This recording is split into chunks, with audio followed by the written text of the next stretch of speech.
You're welcome back. If you're just joining us, this is the POLITY, and my name is Maucauley Hunohashi. It has not changed. Joining me in the studio from my far right, Dayo Omoogun. Dayo Omoogun is a media practitioner. Dayo, you're welcome to the POLITY. Thank you very much, Maucauley. And right beside me is a young Nigerian. This young Nigerian is Daniel Okechukwu. He's a Nigerian student. Daniel, you're welcome to the POLITY. Thank you for having me, sir. Let me start with you, Dayo. Right. There's so much tension in the land, and Nigerian youths have planned a protest, a nationwide protest, which is set to begin tomorrow, and they are expecting it to take its course through to 10 days, between 1st and 10th of August 2024. Like I said earlier, there is so much tension, and I don't want to dwell into how we got here, because everybody knows what triggered this thing was the removal of the fuel subsidy by President Tinubu the day he took over reins of governance in 2023, precisely on the 29th of May. And then the floating of the naira, which brought about this rising inflation and things like that. I don't want us to go there. I want us to go to the area of how this thing was allowed to degenerate to this level, that by today we're not hearing anything tangibly or concretely from government. I think that government has always had has always been paranoid about youths having a say in the national affairs. Every single time the youth want to say, look, you've said that the future belongs to us, and we have so much future that has kept eluding us. When are we going to take charge? How do we actually have a part? How do we play our own parts in national development? Every such time, it looks as if the old brigade, the leaders, tend to feel jittery, tend to feel that they feel that there's a sense of arrogance that comes to play. Like, I mean, who are these? And I think that that's how we constantly allow matters that can be easily tackled. I mean, you know how they say that a stitch in time saves 9. Matters that can be easily tackled are left to degenerate to the point where they become real conflicts, and then it's more difficult to manage when it gets to that point. And I think that that's how we allowed this matter to get here, because at the point at which people had started crying that the removal of fuel subsidy had hit them like below the belt.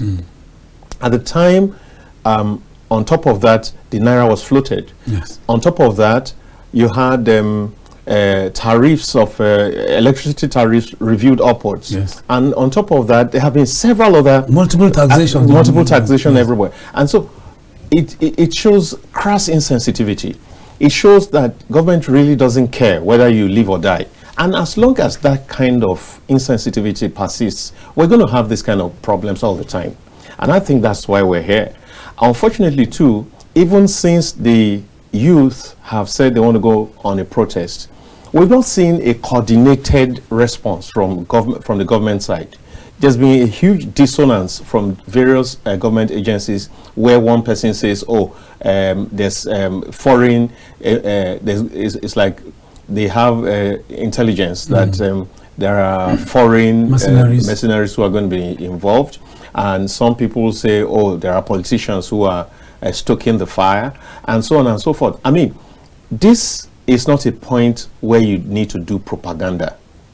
At this point, I tell you, if today, even now, if the president were to speak to the nation, were to speak to the youths, and come up with, and look at the charter of demands, and say, look, out of these 10 items, we're doing one right away. And then the rest 9, we're doing one right away. We are tackling this one, and this other one, we're also doing something about it. But the remaining 8, please, let's sit down and talk about it and see how we can move forward. I can assure you that could very well deflate this whole balloon of tension. But I mean, when we keep, like I said before, there's so much arrogance on the part of government. Else, if indeed you agree that these youths are a major part of the nation, and you know that their votes count, and you know that there are a huge percentage of the electorates who brought you into power, then you would want to grant them attention and attend to whatever issues that are raised by them, and promptly so. And promptly so. Very important, because time is of essence. Now, if we allow this to happen from tomorrow, and they indeed are able to hold their ground for 10 days, you know what that means on the economy of the nation. You know what that means on how it will dislocate the entire lifestyle of people. People won't be able to really move the way they ought to move. There'll be a sense of insecurity, a sense of fear everywhere. And that's not necessarily because these guys are going to be violent. It's because the air is unnecessarily fouled by an unnecessary silence when you ought to communicate. Communication is very crucial in a matter like this. Just like between friends, just like between couples. Once communication breaks down, once there's ineffective communication, you will have these problems spiral.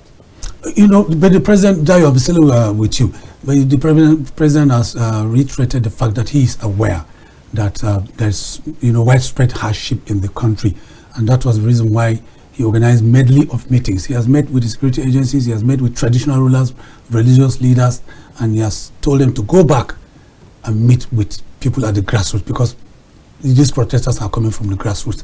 But there are complaints by young people that they have not been represented in those meetings. Exactly. What do you think? Very good point. Very good point the youths are making. I mean, it's clear to anybody who's observing this.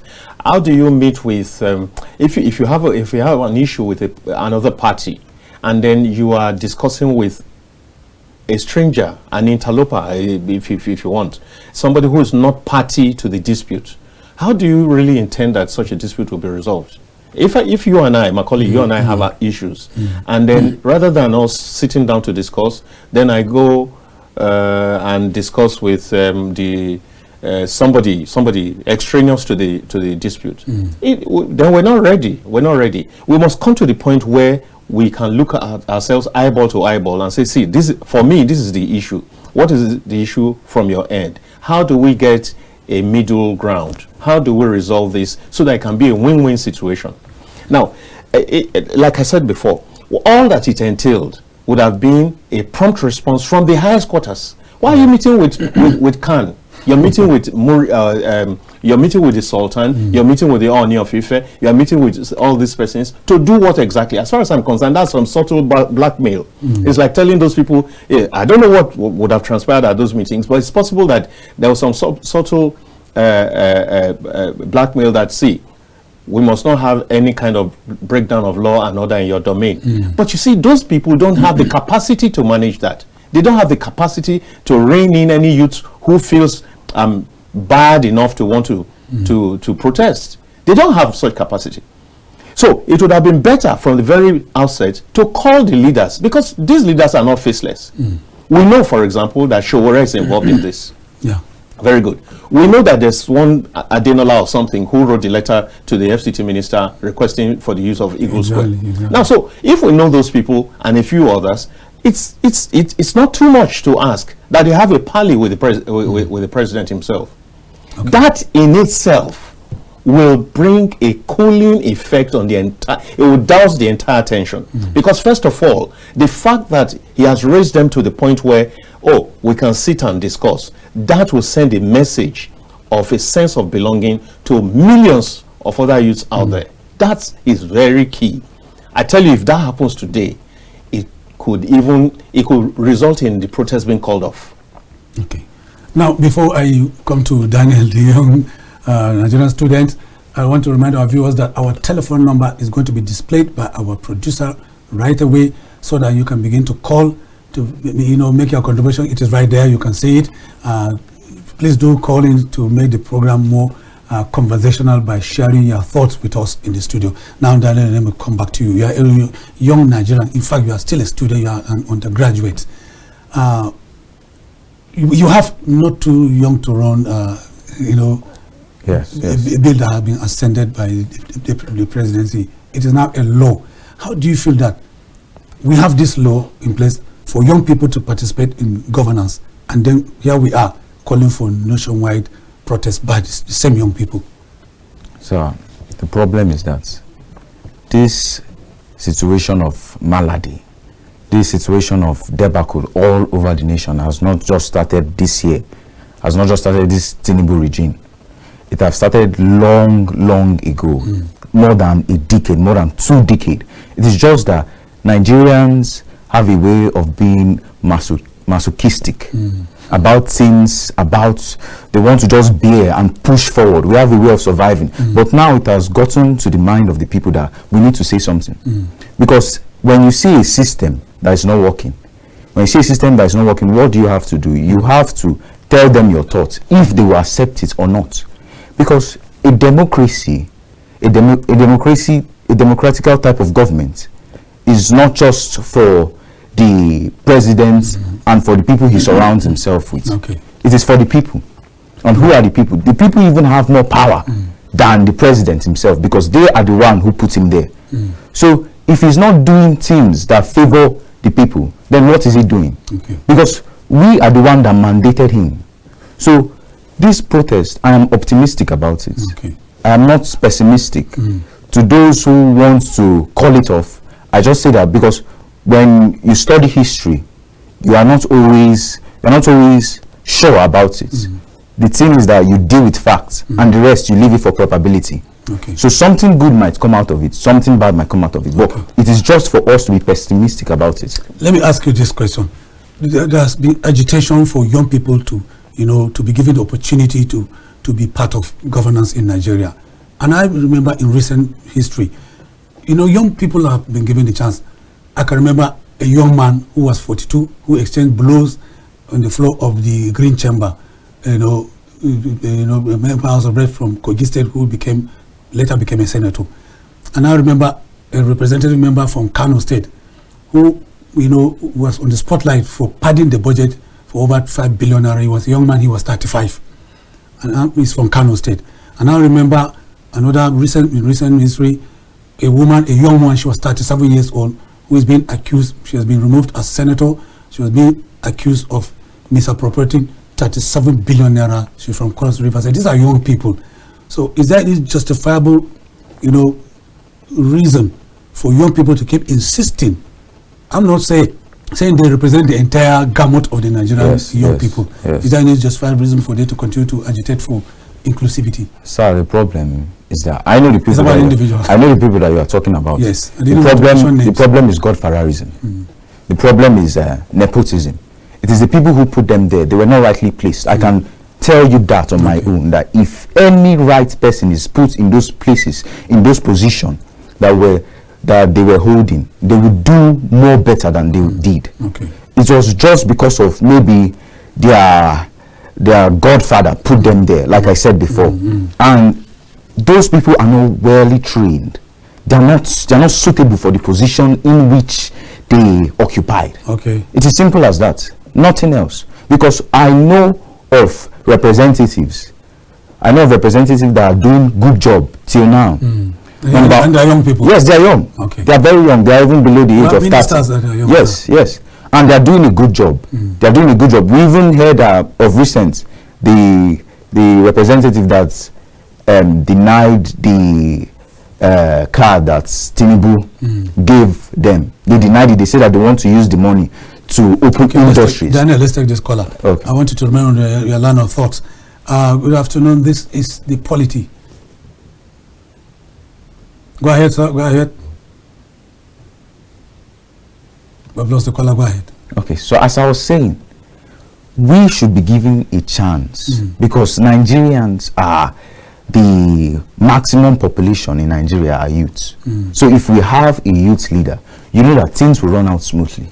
Things will run out very, very smoothly. All this problem of pilfering and taking of what doesn't belong to them will not be there. Because something about youth is that we know how we feel. We know how we feel. And when we are out there, we can express, we can do things that will favor the youths on the aspect of democracy. Go ahead. So as I was saying before, this protest that is about to happen, Okay, we have a caller. Hello, good afternoon. This is the POLITY from KAFTAN Television.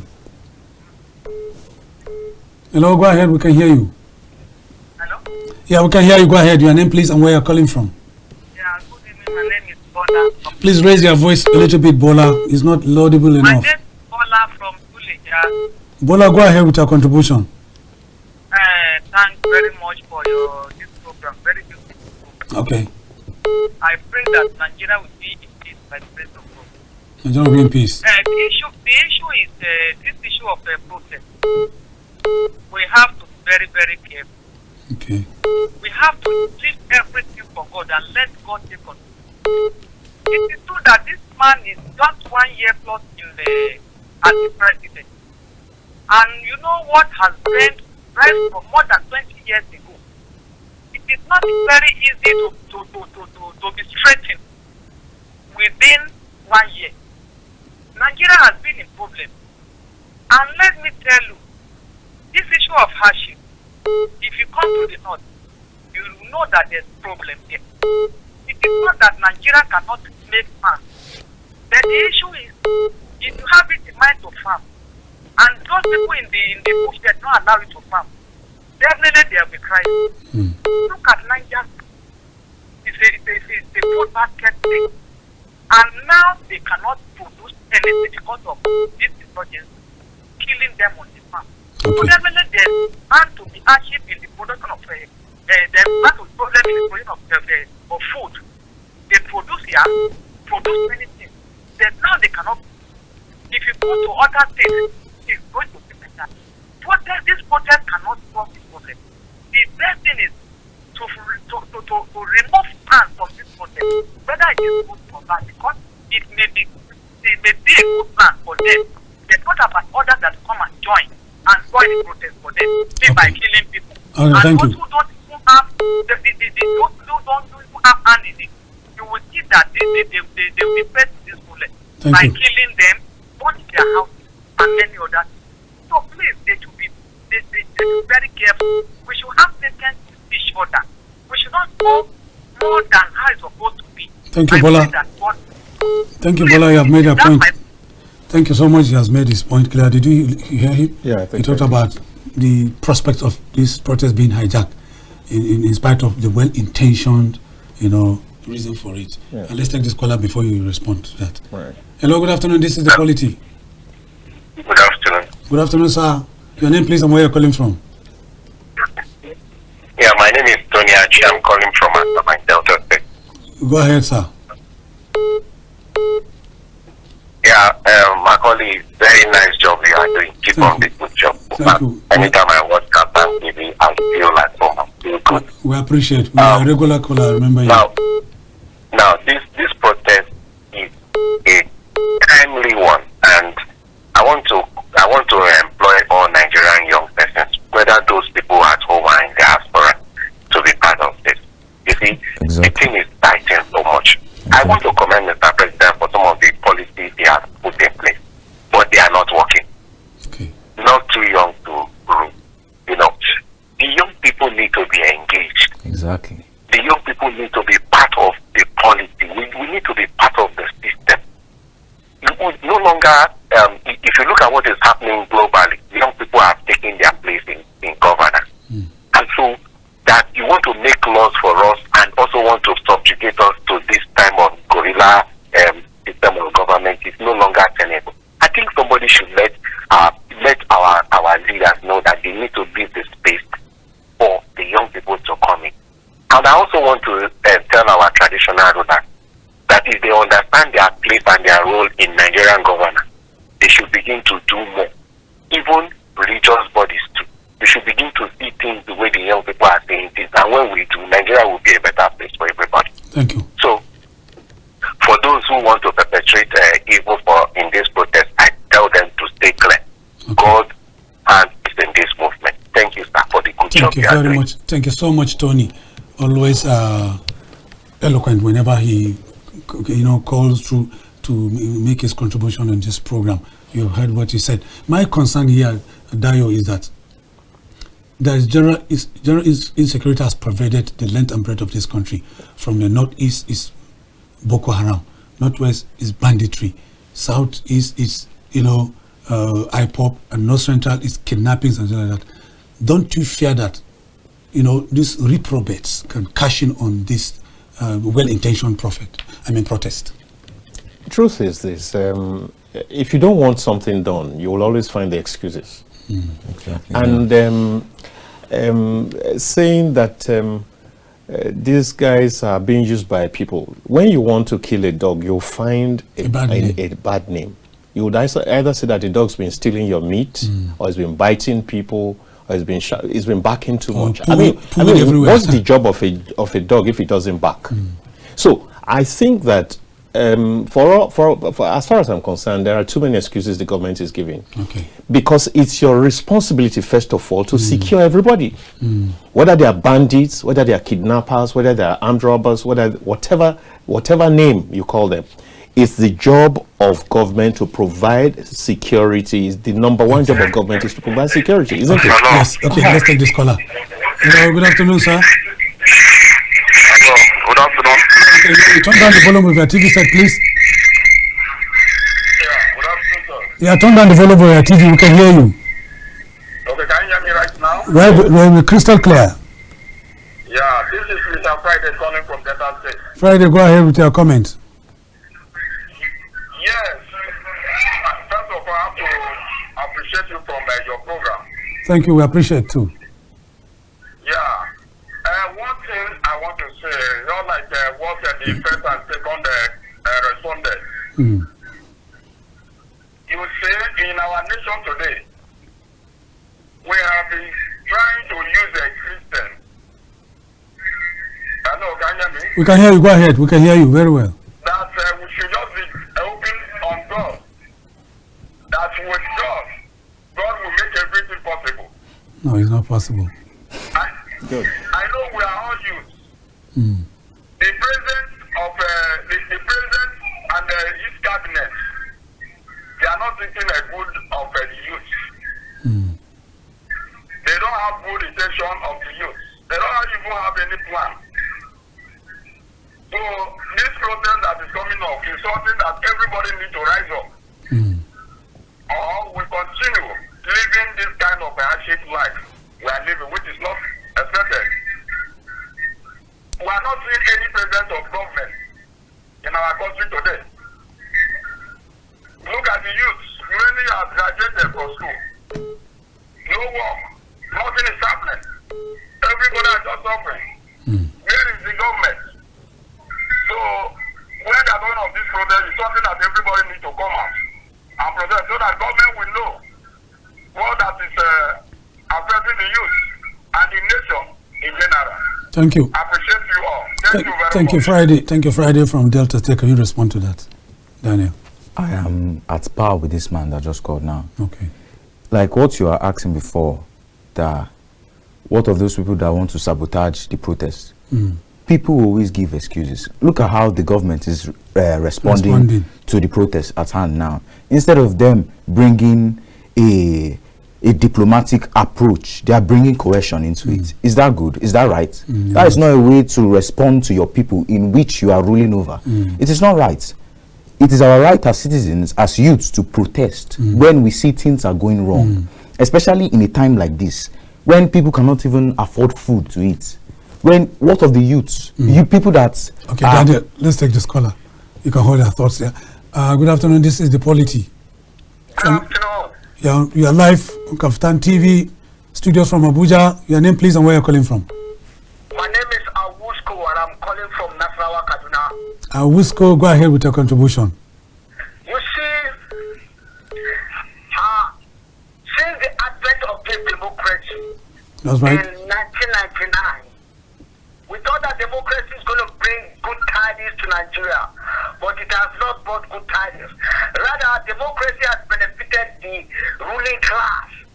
And this ruling class are not adapted to the new system. Therefore, they've been enjoying. If you look at the budget of the Nigerian nation, 70% goes to the emolument and the remuneration of the political class. Therefore, leaving 30% to the development and other people. That is why poverty Now that Tinubu has come, we thought as a pro-democrat, it's not going to follow the trend, but he has followed this trend, and we want him to reverse the subsidy removal, reverse the electrical subsidy removal, and build up our security, because our farmers are not going to farm. That's why we have this food crisis. You should call the youth, as your guests have said, not the traditional rulers and clergymen who have compromised over the years. You should call the leaders so that this demonstration, this protest can be averted tomorrow. You should call them and have this meeting with them today. This is really serious going forward. Thank you. Thank you very much, Awusko from Kaduna. He has raised so many issues. President Tinubu has spoken through his, special advisor on media and publicity, Ajuri Ngelale. He has, called for caution. Bayo Ononuga is pointing accusing fingers. He's being vitriolic in his own style of comment. Somebody said the last time I had someone here. He said he's an old man. He should be forgiven for his vitriolic comments. But my concern here is that governors are not talking, apart from Hope Uzodinma, the governor of Imo State. I can't remember any governor that has addressed this, this planned protest squarely. Why is it so? Let me tell you, that's one very good opening for Mr. President. If Mr. President were to sit with the youths today, after saying, okay, we'll take care of one or two items, he should direct the youths right back to the state governments. Because governors are part of the problem that we have in this country. A whole lot of them are doing barely nothing. I mean, go to their states. Some of them have humongous allocations from the federal allocation. And yet you go to those places and there's little or nothing to represent what they get. So if he had this chance, he would have been able to say, look, you are focusing on the federal government. The states get allocations. And now we have just won for you a big battle where the local government areas are going to be getting their funds directly. No more poaching by the state governments. So please also take this battle, take this protest seriously in the states, so that what you are supposed to get from the state, you can insist on getting. Because everything is not from the federal. Now, so I believe that part of the reason why a whole lot of governors will not are weirdly glad that the federal government is being put in this hotspot is simply because of that same local government elections judgment. A lot of them have really, it's a huge punch on them.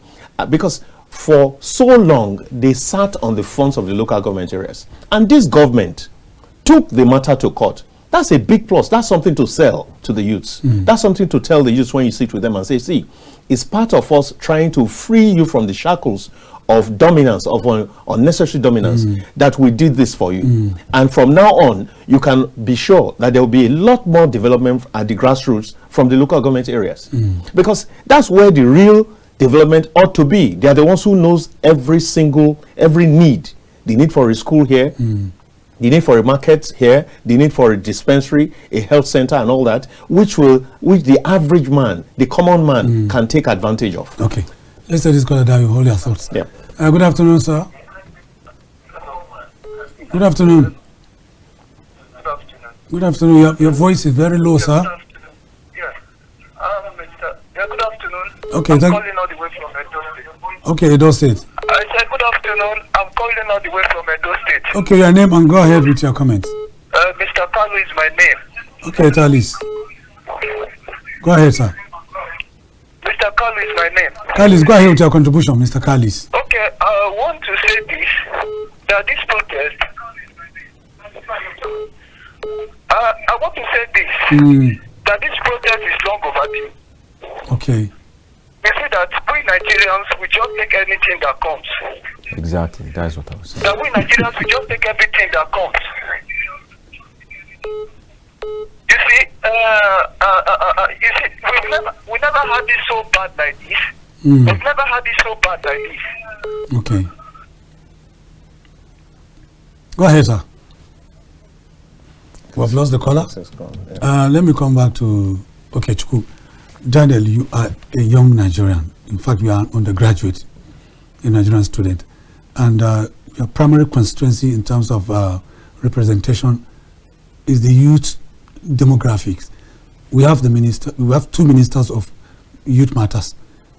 What makes ministers or leaders popular is the media visibility they have, through that is defined through their programs and projects. Do you know the ministers of youth affairs? Sir, the problem is... Do you know them? I don't know them because of, number one, they are not doing what they are supposed to do. Okay. Because you can't tell me that in a system that is working, that the leader who does things for his people is not expected to get fame. All these people, all they're after is their self-interest. And how do you expect a democracy that is self-oriented to produce a patriotic citizen? How? How? So, of recent now, you saw when President Tinubu passed a bill that brought up a new national anthem. Yes. Tell me how many people have learnt it? How many people can stand up and say that they can recite it from the beginning to the end? That is lack of patriotism. And it is not our fault. It is the system that has failed us. Okay. The main function of the state is that they protect its citizens. But can you recite the national anthem, the reversed national anthem? Can you recite it? That's my generation national anthem. I can recite That's our generation. It's our generation. At least I can manage the first stanza. Yes, I can recite the first. You have tried to learn the first stanza. The first stanza? Yes. Okay, you know there are 3 stanzas. Yes. Am I right? Yeah, 3 stanzas. 3. So you can recite 1. Yeah. At least you have tried. Go ahead with it. At least. So, as I was saying before, if the state has failed us, if the state does not protect us, if it does not protect us, it does not shield us from the shame of other countries, it does not give us food, how then do you expect us to be patriotic? And let me tell you, there are so many people that you will ask, there are so many youth that you ask, who is the Minister of Youth Affairs that you just mentioned? And they will not know because they don't care. Yes. Why will I know somebody that is not implementing my decisions? Yeah. Why? So it is all their fault. Okay, let's take this caller. Hello, good afternoon. Hello? This is the POLITY. Your name, please, and where you're calling from. Hello, we can hear you. Okay, go ahead with your comment. So, please, I wanted to comment on this fuel issue. Go ahead, it's your show. What is the problem of this nation? That is the real truth. Go ahead. You're making... So, they should find out to... They should find out to bring out the fuel price. Okay. That's where we have the problem. Okay. So, this protest, I think in support of the protest, but let it be in peaceful. Okay. He's in support, but it should be peaceful. That's what he said. Right. Yeah. Yes. Okay, thank you for your contribution. We appreciate it, sir. You know, Maucauley, I'd like to quickly respond to something. Go ahead. Yeah. Respond, please. When that woman called from Suleja, she mentioned two things that I'll quickly like to respond to. Yes. Somebody has already said something about it. That's Bola From Suleja. When she said we should leave this thing to God and all that. I think that's a very lazy, defeatist approach that has become endemic in our society. Every single thing that we ought to do by ourselves, we source it out, we outsource it to God. When God gave us brains. See, God, I've spoken to a wide variety of groups of people talking about the fact that there's a place for God, there's a place for man.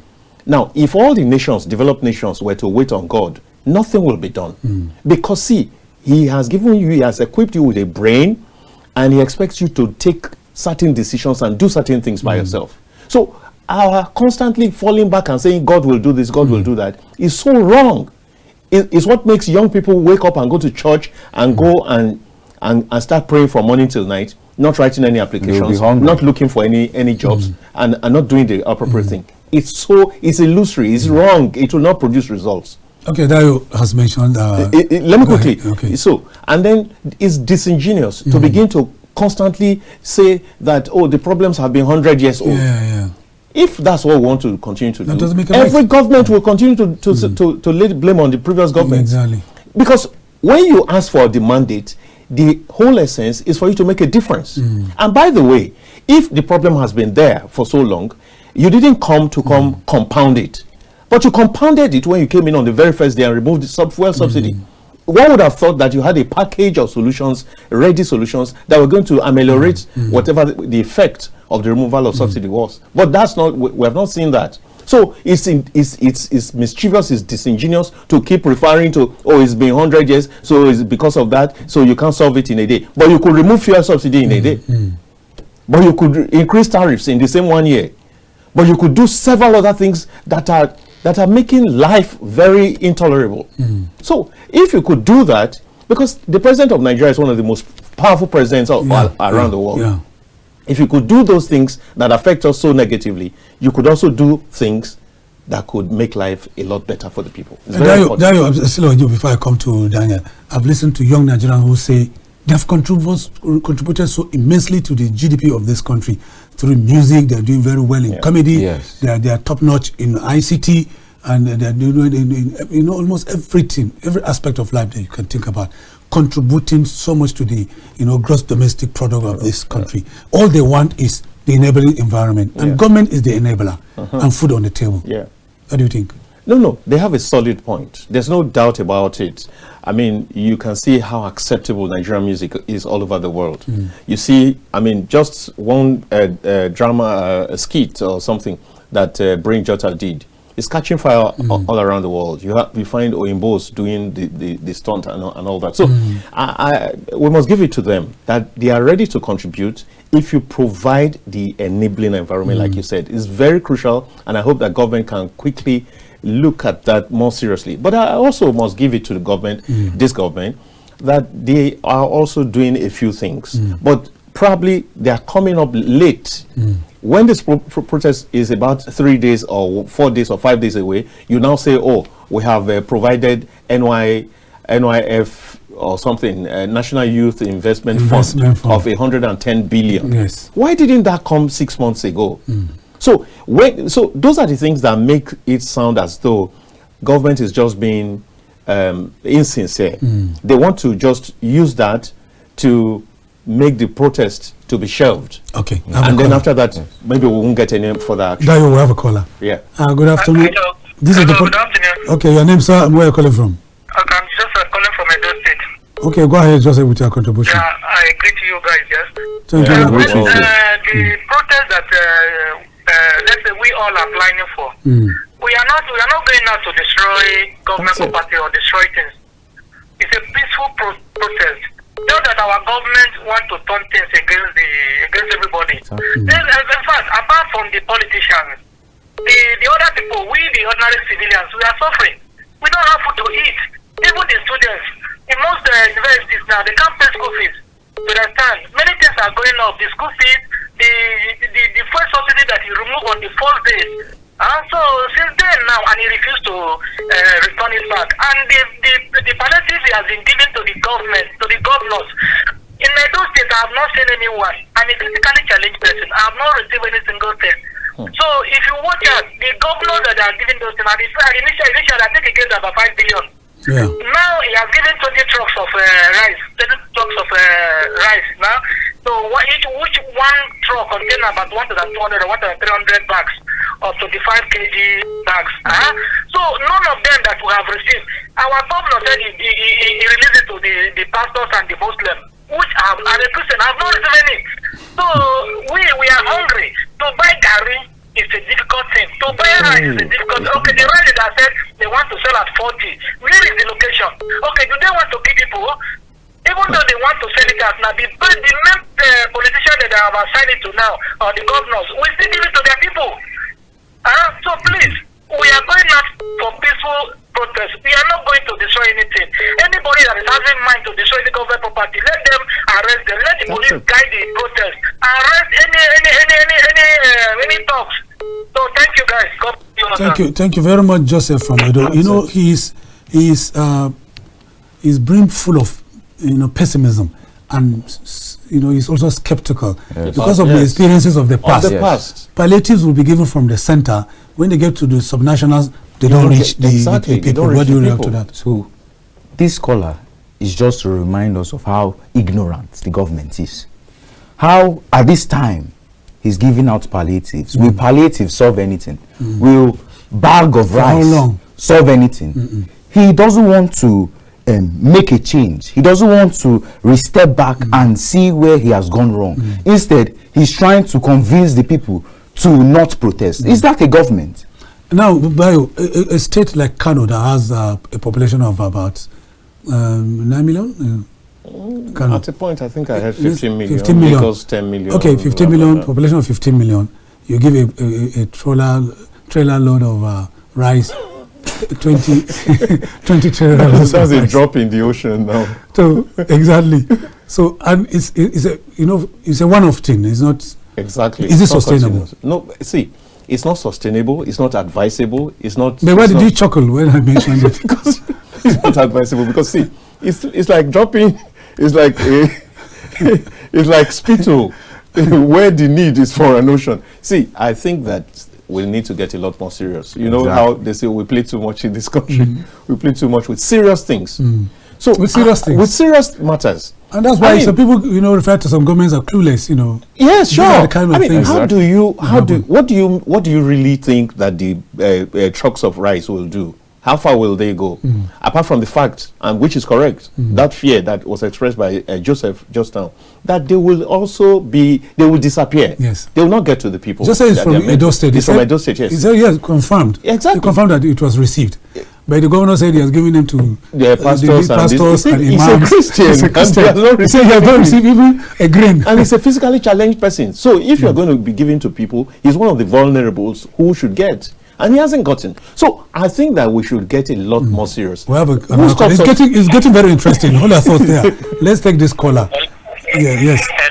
Hello. Good afternoon. This is the POLITY. Please, your name and where you're calling from. Okay, good afternoon. My name is Romonseli. I'm calling from Asaba in Delta State. Romonseli, go ahead. Okay, thank you very much.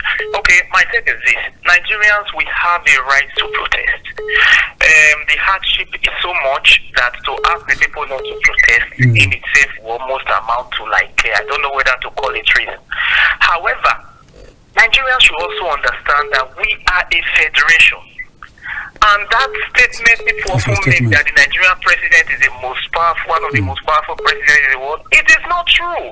Okay. I don't know where that assertion came from. Okay. The Nigerian president, if he was as powerful as he is, he would have enforced local government autonomy by fiat. He would not need to be begging the governors. He would not need to go to Supreme Court. After all, Buhari signed an executive order on local government autonomy, and the governors overwhelmed him and defeated him, and he had to retreat. So the governors are doing what they like. I would have liked this because I'm just coming in, so I don't know how the discussion started. Okay. There's a young man there. I would have liked to ask him, which state is he from? And they are doing this protest. What are the plans in his state also to match his governor? I stay in Delta State. Delta State receives an allocation of about 45 billion. Every month. That's not what I said. 45 billion monthly. Edo receives about 11 billion. Now, look at the difference. Now, what is the evidence of governance in this 45 billion that Delta government is receiving? And if you ask an average Deltan, all of them will tell you, no, federal government is the problem. Federal government, we must protest to Abuja. Are there plans to protest to government office here? My refuse in my compound has not been packed since the 1st of the month. I don't know where to pack the refuse to. Governance is totally absent. Go to the streets of Asaba. You see drainages are blocked by debris. You will not see governance. But ask them who is the cause of their problem. Their problem is Tinubu in Abuja. So my take is this. Protest, yes, those in the federal capital territory, they protest to Aso Rock or where the legislator are. But in Benin, they should march to the governor's office. In Delta, they should in Asaba. They should march to government house. As you are holding the president, hold the governor even more. Anybody telling you that the president of Nigeria is so important, more important than the governors combined, that person is telling you a lie. Nigerian governors are very, very powerful. They are the ones holding the president to the jugular. Are they not the number one beneficiaries of this fuel subsidy removal? When fuel subsidy was removed, all the benefits of go and check the allocation. It went to the governors. No, you people are not talking about the governors. So go to the governors, march to the governors. They are keeping quiet. They are shying away. They are pretending that this hardship has a lot of the fuel subsidy of the Tinubu regime. Thank you. They are the beneficiaries. Thank you very much. Let Nigerians be wise. Don't destroy, but march to your various government houses. Let me just respond to that. You talked about governors. Yes, all right, thank you so much. Thank you for your contribution. He joined us after. You've dwelled extensively on governors. That's allowance that he said he joined. He joined late. Yes. Yeah, so if not, he would have heard that he just echoed some of the points that I made. Yeah, exactly. And that's the very truth. Yes. Governors are they are a major part, and that's what I said before. They're a major part of the problem that we have. So, but they have a style, they have a way by which they keep pushing everything to the end, because, like he said, most Nigerians believe that every problem is coming from the center, which is not correct. Like I said, you imagine that I said Delta State gets 45 billion. Bayelsa gets the highest allocation, followed by Delta, and so on and so forth. Now, if you get 45 billion, where is the evidence of but what is staring you in the face is poverty. Exists poverty everywhere. There's no dividend of democracy, nothing. So that's very key.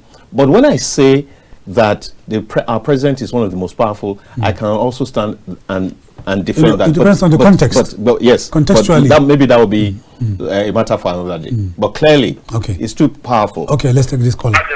Hello. Good afternoon. This is the POLITY from KAFTAN Television, live in Abuja. Good afternoon. Go ahead. Your name, please, and where you're calling from. Okay, I'm calling from Port Harcourt, no people side. Okay, go ahead. Yeah. What I want to say is that yes, we did protest. Tinubu can never stop this protest. Honestly speaking, can never stop it. Okay. But when you go to old people market, you see what is happening there. People are suffering. People are buying shop with their money. Meanwhile, they don't have money to do the business. Upon that, take off in the market. Okay. So, right now, as I'm talking to you now, I wish you can go to the market and see what people are suffering and crying. Literally. So people should know what to do over it. Let them know what to do. Impress them. Let them know what to do. So right is cost. Everything is cost in the market. Yeah. Can you imagine a table, a set of table? Women pay 110,000 naira to just get that position. Only by knocking of people, 110,000 naira. Meanwhile, they don't have money to do the business. Yeah. It's not good. It's not good. A man that don't have job, a woman went to market to suffer and get the money to feed the family. Then only the table can position to sell to get what the children will need. They say that it's 110,000 naira for a year. Yeah. Which is not good. Let them try to help people. Thank you. People are crying. Thank you, Remo from Port Harcourt. We appreciate from which you are coming. Now, there are plans. Tension is so high, and we're here in Abuja. We were told by one of the youth groups that they've applied to the FCT minister for permission to use the Eagle Square. And Eagle Square is in the central area, close to the villa. Yeah. And then we're also told that they were denied. Now, as you pass through Eagle Square, what you see is an army of different security personnel already stationed, in FCT. How does that make you feel? That is still implying on what I said before. Coercion. Is that the way to treat a protest? Even if the FCT minister have said that we will not use Eagle Square, we know stubborn Nigerians. They will still use it. They will still use it, and there's nothing that they can do about it. The only thing Nigerians fear in this protest is what happened in NSAS, the homicide and manslaughter that took place that day.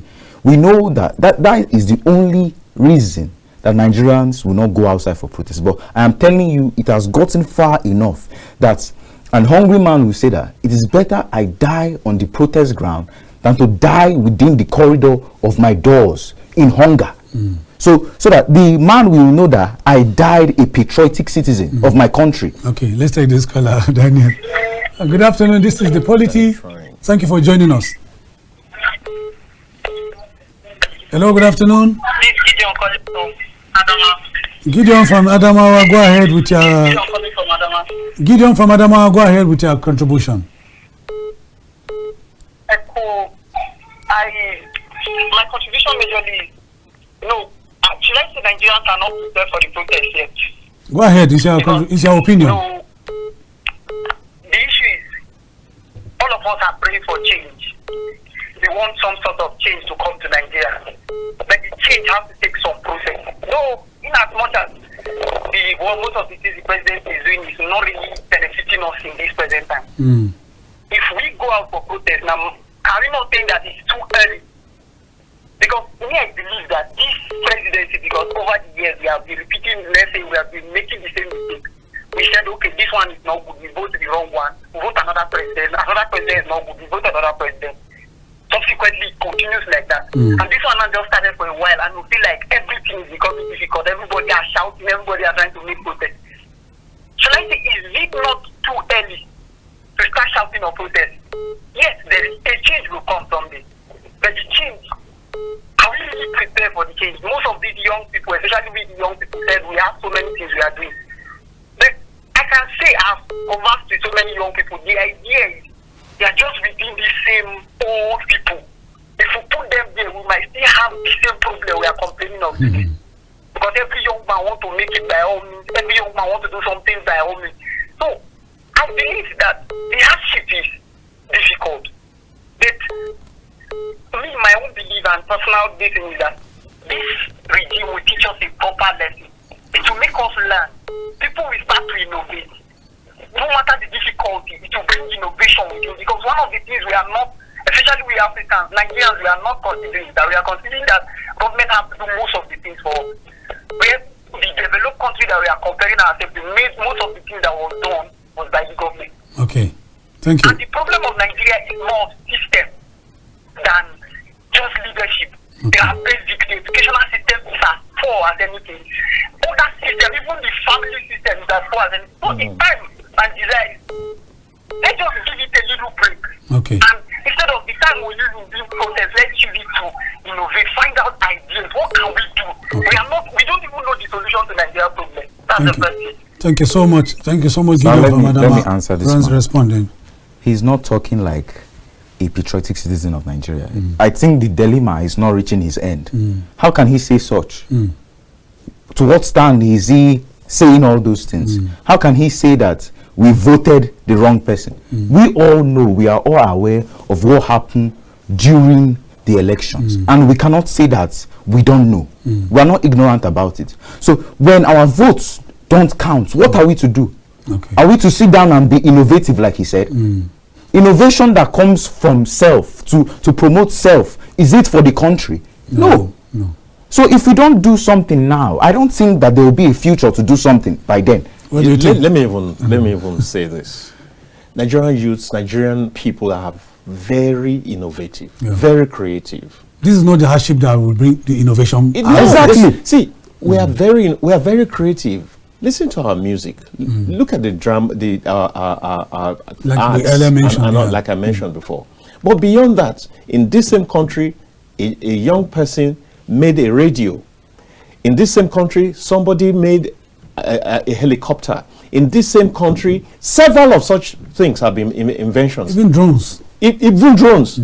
Where has the government been to give the support? So it still goes back to the government.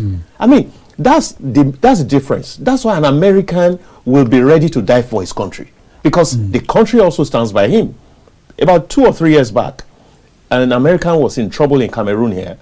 They sent, you'd recall that news. Yeah, I do. They sent forces all the way from America to come rescue that man. One man. Yet our people die like rats on the streets every day in our country. And it doesn't mean anything. In fact, government bullets fell a whole lot of our people, and it doesn't mean anything. They don't get any justice in the long run. Okay, let's take this call. So you should not talk about that.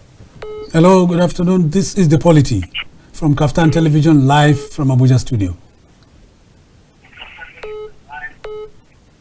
Can you hear me? Dayo, go ahead on your line of thoughts. Yeah, so I think that's trite. It's not the kind of thing that we really want to listen to. Now, let me say this. In the first instance, the set of people in the position of leadership in Nigeria today have no moral high ground to even reject a protest. Okay. These were people who led a protest in 2012 against the administration of Jonathan. And I mean, it was very highly successful. And we don't recall that there were incidences of deaths or something that happened then. Why are they so jittery over this? Okay, as a follow-up to that, you raised the issue of protests in the past. Our present leaders, some of them were participated. They even organized it. They were masterminds. Exactly. There was a reaction by the number 3 man in Nigeria, that's the Senate President Godswill Akpabio, where he was at a function organized by Niger Delta Development Commission, NDDC, where he was quoted to have said, yes, Nigerians have the right to protest, but they should allow us, let me put it in parentheses, they should allow us to be eating. No, see, we need a departure from vituperations. No, see, I think that it's about time the Senate President be called to order. It looks as if every single time he opens his mouth, what comes out is very unfortunate. I mean, what comes out does not it belies his exalted position. I mean, this is a former governor. This is a senator of maybe 1, 2, 3 terms. And then he's currently the Senate President. He needs to, his handlers, his aides need to speak with him. In fact, his wife, that should be the greatest handler or aide of any man, should speak with him. In this just 1 year, there are too many goofs from the same man. This is the same man who said to the hearing of the hungry Nigerians that as you go on vacation, your whatever your account has been credited, and then he quickly tried to when he was that will make you happy has been credited to your accounts, where people are hungry, and you are feeding the fat already to bursting.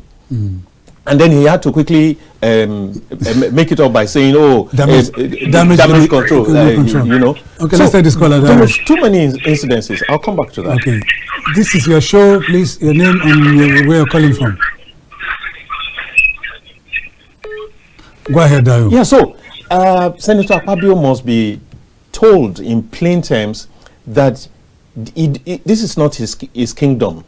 He's not talking to kindergarten people.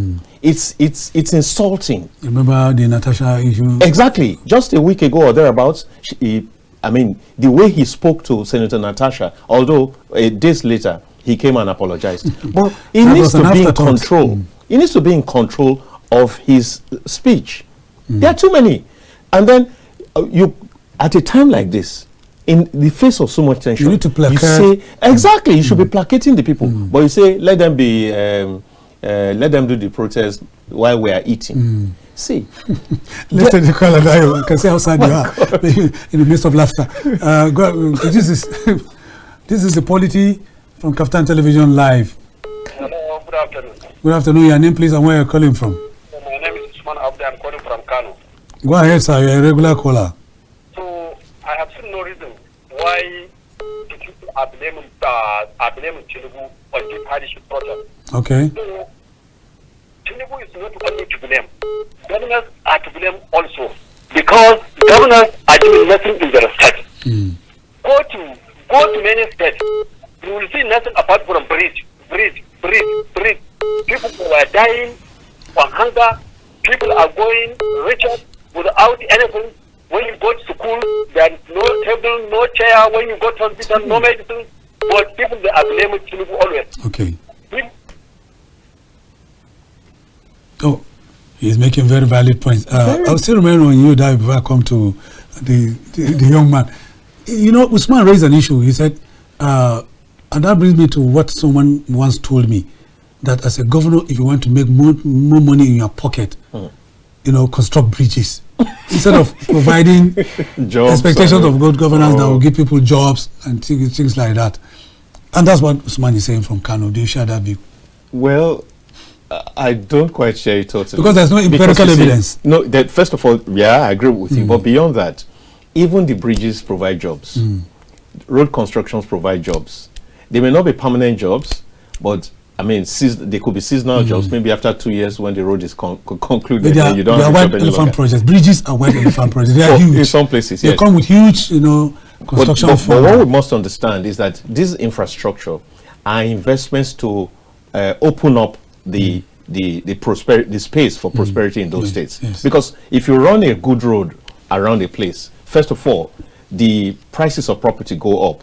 People can do business easier. There are a whole lot of things attached to it. So I don't really want to go that way.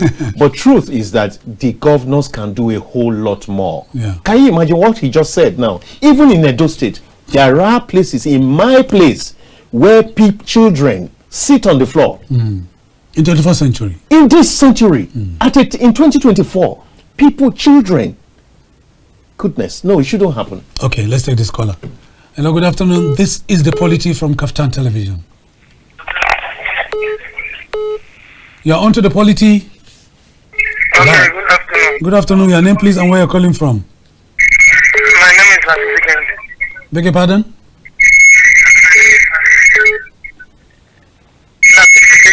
Okay, go ahead with your comment. But turn down the volume of your television set. And go ahead. Okay. I'm calling from Badaya. Turn down the volume of your TV and go ahead. We can hear you. Okay, can you hear me clearly now? Go ahead, sir. Yeah, I actually agree with what the man that just spoke now said.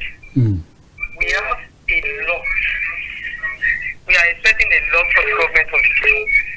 Now, executive, we focus much attention on the executive. Yeah. What of the legislative arm? What of the constituency allowances they are receiving? What are they doing with those constituency allowances? Those allowances also can be used to better the life of the people. I'm from Omoogun West. I live in Badagry. I've seen a lot that Yai has done in Omoogun West for some few months after election. So all we are saying is that we should not just stop all this politics, but we should be concerned about the people. We should be concerned about the life of the citizens. It has nothing to do with this person is in power, this person is there. But it's your area, it's your location. What of the House of Rep? What are they doing? The allowances and everything they are collecting, are they using it to better the life of the people in those areas?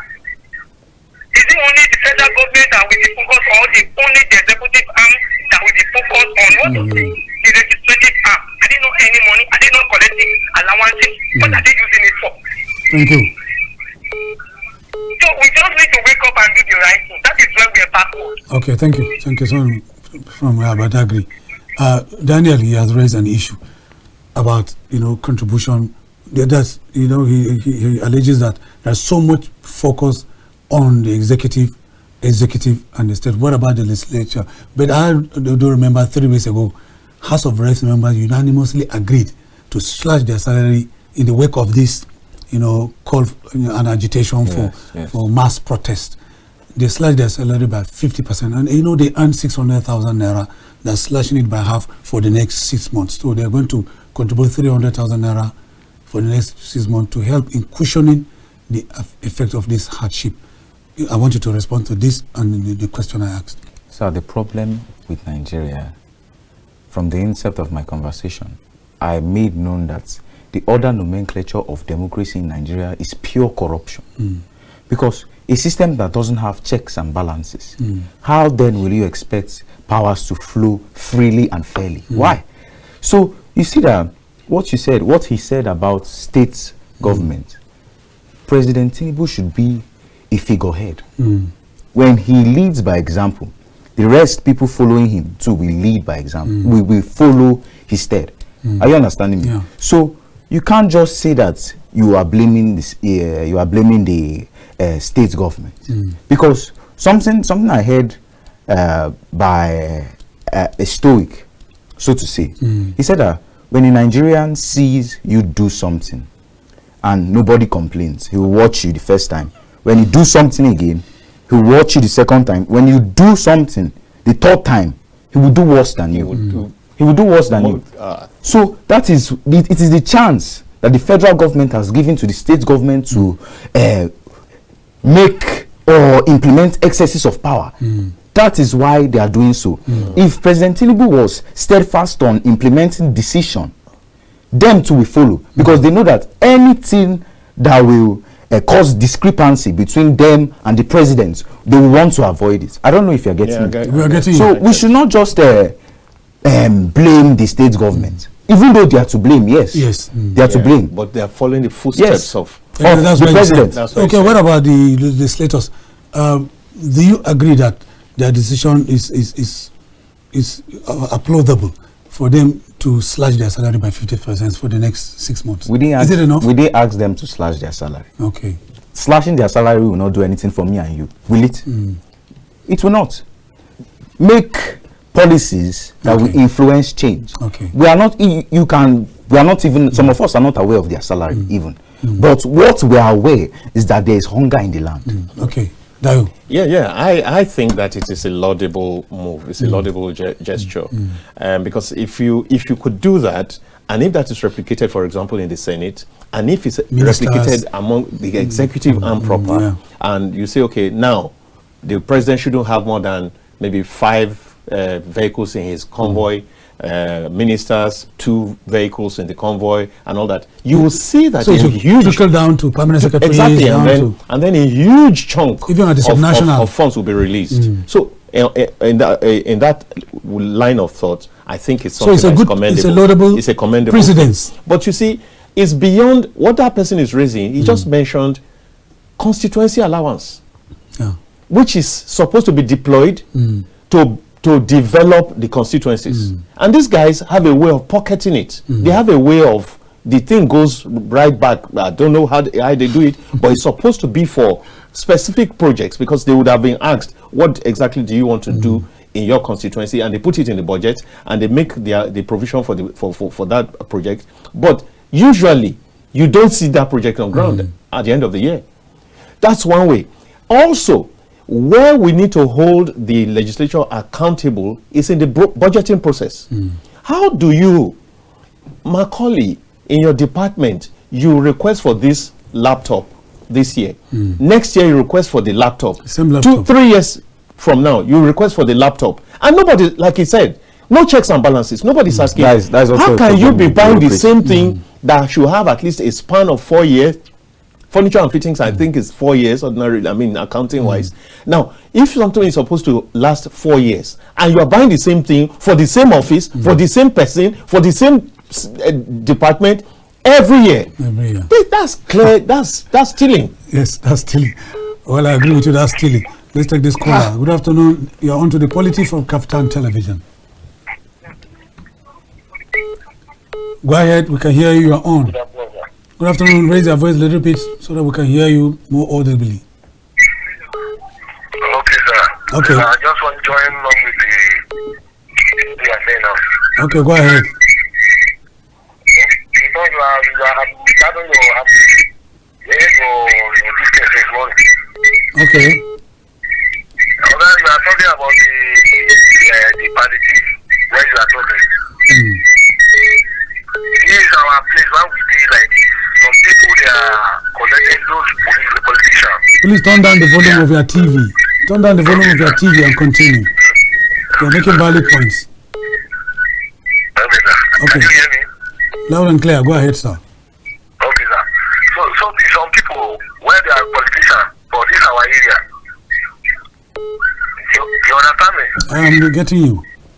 So they are collecting they are reserve some rights while they are giving people, and then they are selling it. Okay. It is proper. It's not proper if it is true. So why that's what they are doing for this? I'm talking about this say Onga they come. So our president is supposed to be you understand the whole thing what they are saying with the amount of the Onga. Our president, know they hear that they call when maybe everybody they talk about the younger life. Thank you very much. They are here. Thank you. Supposed to do something about. Okay, thank you for your call. He made so much valid points. Now let's move away from Nigeria. Let's talk about something that happened in faraway Gaza. How did you receive the news of the death of the Hamas leader Ismail Haniyeh? And what's the implication to the peace process or the ceasefire that is currently going well, on? it looks like there's a violation of the ceasefire agreement, because there's no how you want to look at it. You would want to think that that's a bullet from one of the parties. I don't know whether to go ahead and mention that. Every person will think that that's coming from Israel, and if you're a party to the ceasefire agreement, you should uphold the tenets of the agreement. And that's my take. But of course, if you're looking at each party's position in the war, that's a huge one, a huge win, if you like, for the Israeli people. They would look at it. That's a major opponent taken out. Okay. But it's not good for the peace accord. It's not good. Okay, what do you think, Daniel? So I am really heartened that such a thing will happen to a leader of a party of the war. Because we all know that at least the war was getting to an end at some point. But now with this at hand, we can tell that, of course, it will even rise to higher extents. Definitely. Okay. To escalate it. Okay. I must thank you most profoundly, Dayo Omoogun, media practitioner, for being a part of the POLITY this afternoon. Thank you so profoundly. We'll see you next time. Thank you every time. Daniel Okechukwu, the young Nigerian student and undergraduate student, thank you for joining me on the POLITY today. Thank you for having me, sir. I hope that next when we call you guys, you're going to hit our invitation and make it to the POLITY. On behalf of our viewers, I thank you most profoundly. My name is Maucauley Hunohashi. See you next time.